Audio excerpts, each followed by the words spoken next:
God must have created, that's right. It's the only logical and really the only scientific explanation. It's the only scientific explanation because it's the only explanation consistent and does not contradict the laws of science. I haven't always believed in God or creation. I was an atheist. Before I went to college, I was definitely an official atheist, and I had good reasons to be an atheist. Well, that's a major shift then.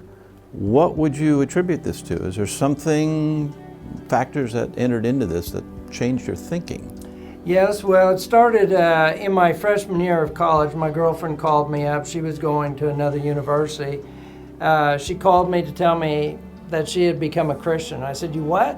What does that mean? What did you do?" And I started asking a lot of questions. And she said, "There is a guy on your campus that can answer your questions." So I called him up. We had a great meeting. In that one meeting, he convinced me that there was a God. Wow. Well, what did he say? What was the convincing factor for you?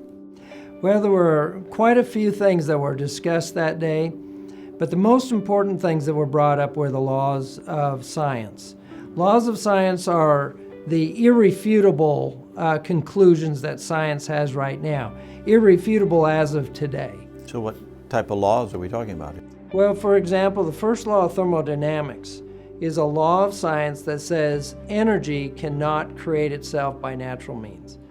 And what that means is everything that exists as a form of energy, light energy, sound energy, heat energy, matter itself, our bodies, the ground, anything, if you can taste it, weigh it, see it, smell it, whatever, it is a form of energy.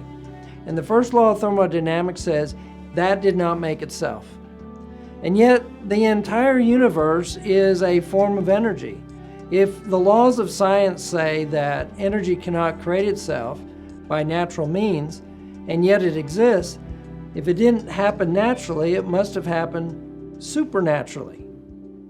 But that does lead to a rebuttal then that is legitimate and has to be answered.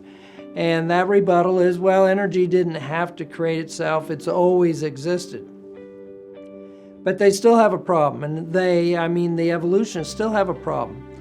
And that is that the second law of thermodynamics says that energy cannot organize itself. And this is the idea of entropy. And so oftentimes the second law of thermodynamics is referred to as the law of entropy.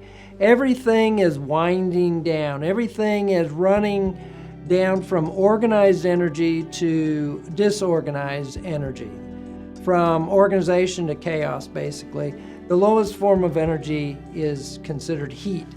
And so the entire universe is unwinding.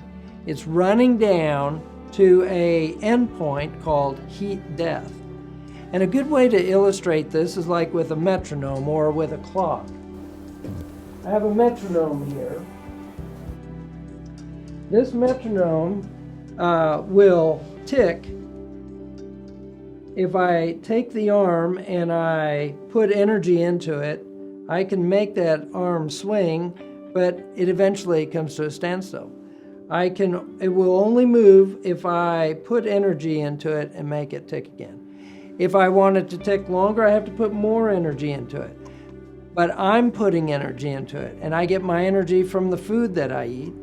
And so ultimately, energy is being put into the system, and then I can make this metronome last longer.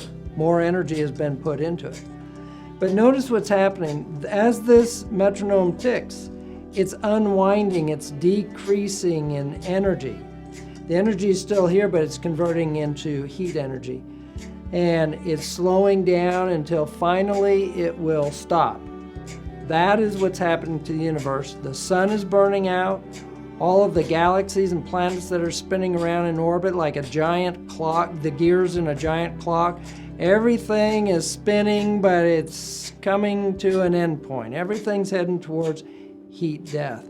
That's the second law of thermodynamics that says energy cannot wind itself up. This metronome did not wind itself up. I had to introduce energy to it.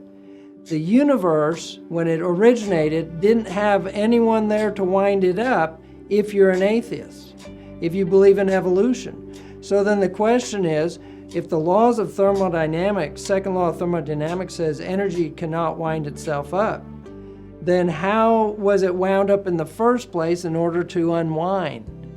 If it didn't happen naturally, it must have happened supernaturally. It's the only logical and really the only scientific explanation.